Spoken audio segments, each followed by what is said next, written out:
Hi everyone, getting ready for a road trip today.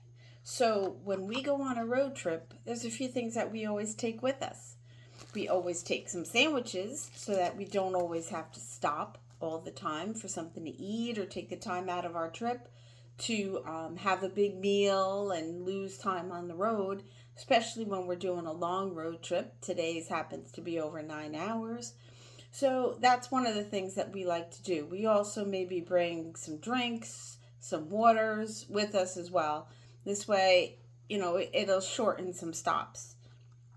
I always have written directions and maps with me as well. Yes, you can rely on the GPS on your phone, but I like to still have some written directions and a map because you never know. I also look at the maps and I look at the computer ahead of time so that I can have a good idea of where we're going and how to get there and if there's any other options. I tend to be the navigator, so I like to do that kind of stuff. I actually enjoy it a lot.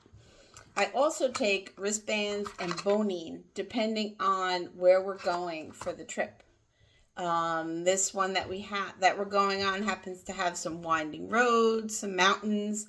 So I like to be prepared, especially in the event that maybe I'm going to be in the back seat for a little while. As I do sometimes tend to not always do well in the back seat of a car in those kinds of situations. So I don't just use Bonine and wristbands on a cruise. I use them in the car. I use them in a plane, a train. I use them for many things because they can work for so many different things. So that's one of the things that we like to do with us as we get ready for a road trip. We also make sure our E-ZPass has the car that we're using. Whether we're using our own, it'll automatically have it. If we're using somebody else's or if we're using a rental car, we make sure that that information is put on our E-ZPass account. E-ZPass and some of the different states passes for the cars for tolls work in many states now, which I think is terrific, so that you don't have to worry about having exact change and cash and stuff like that. So what are some of your tips? What do you do when you go on a road trip?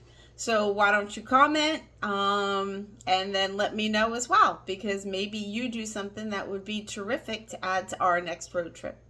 As always, keep enjoying life through travel.